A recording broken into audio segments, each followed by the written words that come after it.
అంటే ఇవన్నీ సొల్యూషన్ రావాలంటే కాంగ్రెస్ పార్టీ అధికారంలోకి రావాలి. నేను కాదు, నువ్వే చెప్తున్నావు కదా. నేను అడుగుతున్నా మేడం మిమ్మల్ని. నన్ను అడుగుడు కదా, నీ నోటితోనే వచ్చిందంటే డెఫినెట్గా కాంగ్రెస్ ఉంటేనే మంచి జరుగుతుంది. రైట్. మొన్న కూడా కాంగ్రెస్ అంటే కాంగీలు, కాంగ్రెస్ అంటే పాకిస్తాను, కాంగ్రెస్ అని అంటే సెక్యులరు, ఇష్టం వచ్చినట్లు మాట్లాడు. కానీ కాంగ్రెస్ ఏమీ అమ్మలేదు. కాంగ్రెస్ విదేశాలకు దోషి పెట్టలే. ఈరోజు చైనా వాడు వచ్చి, ఇప్పుడు నిన్న జరిగిన మణిపూర్ పక్కనే చైనా వాడు వచ్చి కూర్చున్నాడు. మన దేశం మీద మొగడై కూర్చున్నాడు. చూస్తూ చూస్తూ కూర్చున్నావు, సోద్యం చూస్తున్నావు. మళ్ళనంట మారణ ఆయుధాలని సప్లై చేస్తున్నట్ట. ఏం బిక్తుంది నీ ప్రభుత్వం? ఇలాంటి చాలా ఆన్సర్స్ ఉన్నాయి. ఒక్కొక్క సబ్జెక్టు మీద ఒక గంట చెప్పొచ్చు. కానీ అంత పెద్ద చెప్తే జనాలు కూడా బోర్ అయిపోతారు. వాస్తవాల్ని చెప్పినా, నిజాలనే చెప్పినా ఇదే జరగబోతుంది రేపు పొద్దున భారతదేశానికి. మళ్ళీ ఒకసారి వీళ్ళకి అవకాశం ఇస్తే ఏం జరగబోతుందో నేను చెప్తున్నాను. ప్రజలకు కూడా తెలుసు. ప్రజలు చాలా మంచోళ్ళు. అవకాశం ఇచ్చిండ్రు. 80% ఉన్న హిందువులను కాపాడతాడేమో అని మోదీకి అవకాశం ఇచ్చిండ్రు. చావు నోట్ల తలకాయ పెట్టినా అని అన్నందుకు తెలంగాణ త్యాగధనులు, తెలంగాణ ప్రజలు త్యాగధనులు అంటే 2 సార్లు అవకాశం ఇచ్చారు. కానీ నువ్వు ఒరిగిపెట్టి చేసింది ఏం లేదు. చివరికి మీరు మాకు ఇచ్చిన గిఫ్ట్ ఏంటంటే, నువ్వు 2 లక్షల అప్పు, వాళ్ళు ఒక 2 లక్షల అప్పు మాకు మన ఎత్తి మీద పెట్టిండు. మేము నడవనికి రోడ్డు ట్యాక్స్ కడుతున్నాం, మేము బండ్లలో పోతే బండి ట్యాక్స్ కడుతున్నాం, తినే ప్రతి ఒక్క వస్తువుకు ట్యాక్సులు కడుతున్నాం. మళ్ళీ మీరు చేసిన తప్పిదాలకి మళ్ళీ 2 లక్షల అప్పు నేను ఎందుకు పంచుకోవాలి?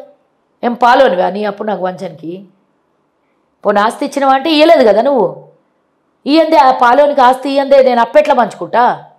ఆస్తి ఇచ్చి ఆ అప్పు అడుగు. అది ఏ రూపంలో నీ అప్పు నేను కట్టాలే. కాబట్టి నా అప్పుని, అంటే ప్రభుత్వం చేసిన అప్పుని నా అప్పుగా నేను కట్టదలుచుకోలేదు. ఆ అప్పు ఇంకా ఇప్పుడు 2 లక్షలతోనే ఆగుతుందో ఆగదు. ఒకవేళ ఇంకోసారి వాళ్ళకి ఇస్తే అవకాశం, డెఫినెట్గా మన ఆస్తులు అమ్మి ప్రభుత్వం చేసిన అప్పుల్ని కట్టేయాల్సి వస్తుంది.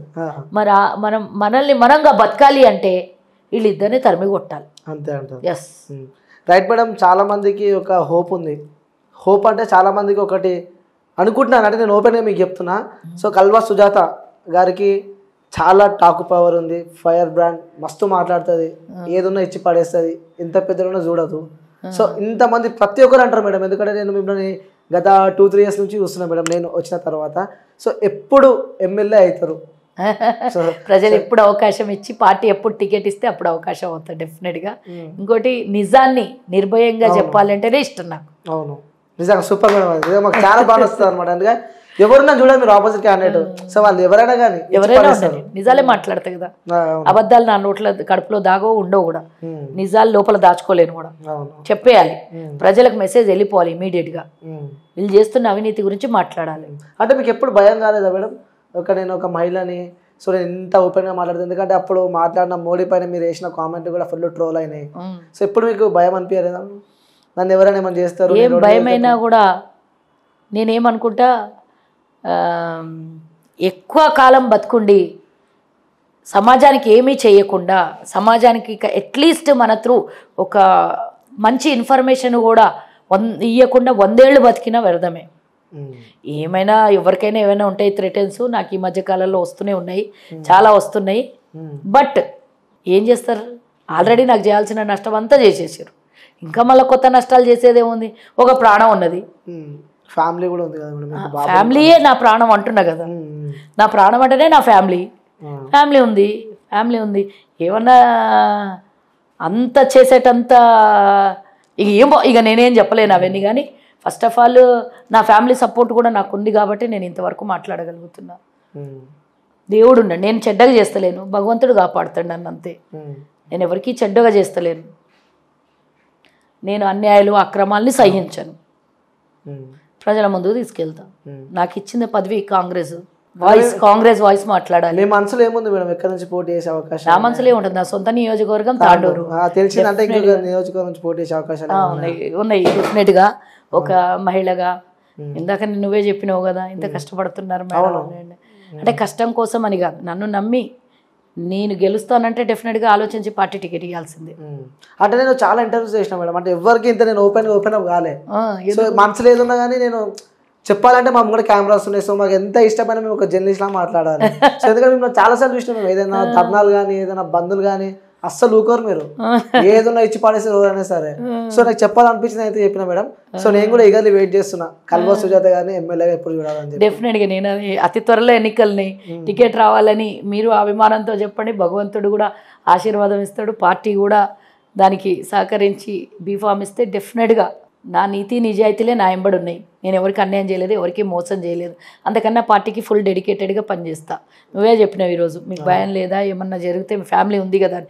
అంత తెగించి ప్రాణాన్ని తెగించే 2-3 సార్లు షర్మిల ఇష్యూలోనే చాలా పీక్ వరకు పోయి మళ్ళీ రిటర్న్ వచ్చిన పరిస్థితులు ఉన్నాయి. అయినా పనిచేస్తున్నా కాబట్టి నా డెడికేషన్ నాకు ప్లస్ కావాలంతే. Okay madam, thank you madam, all the best madam. Thank you. KCR దొంగతనం గురించి అన్ని పవర్ ప్లాంట్ ప్రజెంటేషన్లు ఇస్తుండే, అదేమన్నా అంటే పార్టీ లైన్ అన్నాడు. అంటే ఇప్పుడు నేను అనుకోవడం ఇప్పుడు కూడా పార్టీ లైనే మాట్లాడుతున్నాడు. లోపలికి వెళ్ళి వచ్చిన మాటలు కావైతే అంతే కదా. నువ్వు పార్టీలో ఉన్నప్పుడు పార్టీ లైన్ అన్నప్పుడు నువ్వు ఏ పార్టీలో ఉంటే ఆ పార్టీ లైనే మాట్లాడను. అంటే నీ సొంత అభిప్రాయం కాదనమాట. అది నీ సొంత అభిప్రాయం కాదు అన్నప్పుడు నేను ఇక దాసోజని ఏం తిట్టలేను.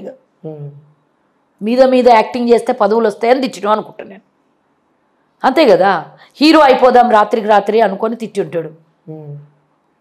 7-10 రోజుల నుంచి ఇప్పుడు టోల్ ఫ్రీ నంబర్ గాంధీ భవన్లో పెట్టిండంటే అంత పెద్ద చదువు చదివిండు. మరి నాకు అర్థం కాలేదు. ఫ్లడ్స్లో మున్సిపల్ శాఖ మంత్రి ఏడికి పోయిండు, బయటికి వచ్చి ఒక మంత్రి అన్న కనీసం సంతాపం తెలియజేసిండ్రా? 50-60 మంది చచ్చిపోయినరు, ఎంతోమంది కొట్టుకొని పోయినరు, 15 ఫీట్ల నీళ్ళు వచ్చి బంగ్లాలు కొట్టుకొని పోయినాయి, వ్యాపారస్తులు మొత్తం నడి రోడ్డుకు వచ్చేసారు, గుడిసెలు కొట్టుకపోయినాయి, గుడారాలు కొట్టుకపోయినాయి, వేలాది ఎకరాలు 5,600 ఎకరాలు మొత్తం పంట నష్టం జరిగిపోయింది. వర్షంలో మొత్తం కొట్టుకొని పోయింది. 500 కోట్లు ఇచ్చి చేయి జార్చుకున్నాడు. హైదరాబాద్లో మున్సిపల్ ఎలక్షన్లు ఉంటే 2020లో ఇంటికి 10,000 అన్నాడు. అప్పుడు కూలిపోయిన ఎన్ని కాలనీలు ఉంటాయి అన్నిటి. అప్పుడు 8,000 కోట్లు ఇచ్చినావు అంటే అప్పుడు ఎలక్షన్లు ఉన్నాయని ఇచ్చినావా? అప్పటికి ఎన్నికల కోడ్ వచ్చిందని అబద్ధం చెప్పి సబితా ఇంద్రారెడ్డి వాయిస్ రికార్డ్ ఒకటి విన్నాం మనం. ఆపేసేయండి, బీజేపీ వాళ్ళ మీద దుబ్బుదాం, వాళ్ళ మీద దుబ్బుదాం అనే మాట మాట్లాడారు. ఇవన్నీ ఇద్దరు కలిసి చేసినటువంటి డ్రామాలు అనుకోండి. అఫ్కోర్స్ ఆ రోజు ఇదే బండి సంజయ్, ఇప్పుడు ఒక్కళ్ళన్నా బీజేపీ వాళ్ళు మాట్లాడుతున్నారు. ఒకటి నాకు చెప్పమ్మా, వాళ్ళిద్దరిది స్నేహభావము కౌల పిల్లల అనుబంధం కాకపోతే ఇంత హైదరాబాదు నుంచి మొత్తం తెలంగాణ మొత్తం మునిగిపోయింది. వాళ్ళు దేని మీద ధర్నా చేస్తున్నారు? ఇప్పుడు డబల్ బెడ్రూమ్ ఇండ్ల మీద ధర్నా చేస్తున్నారు. దేని మీద కొట్లాడాలి? ఫ్లడ్స్, సావు బతుకుల మీద ఉన్నటువంటి ప్రజలు, దిక్కులేని స్థితిలో ఉన్నటువంటి ప్రజలు, గొడ్డు గోద ఇల్లు వాకిలి అన్నీ కొట్టుకుపోయినట్టు మాట్లాడాలి కదా. దేనికి మంత్రి కిషన్ రెడ్డి చెప్పు నాకు, దేనికి మంత్రి? డిజాస్టర్ దేనికి కిందికి వస్తుంది? ఆయన కిందికి వస్తుంది కదా, ఆయన మంత్రిత్వ శాఖ. మరి ఈరోజు కేంద్రం నుంచి ఏం నిధులు ప్రత్యేకంగా తెలంగాణ మొట్టమొదటిసారి 65 సెంటీమీటర్ల వర్షపాతం చరిత్రలో మొదటిసారి నమోదైంది. మరింత పెద్ద డిజాస్టర్ వచ్చినప్పుడు నువ్వు ఏం తీసుకొని వచ్చినావు రూపాయి కేంద్రం నుంచి చెప్పు?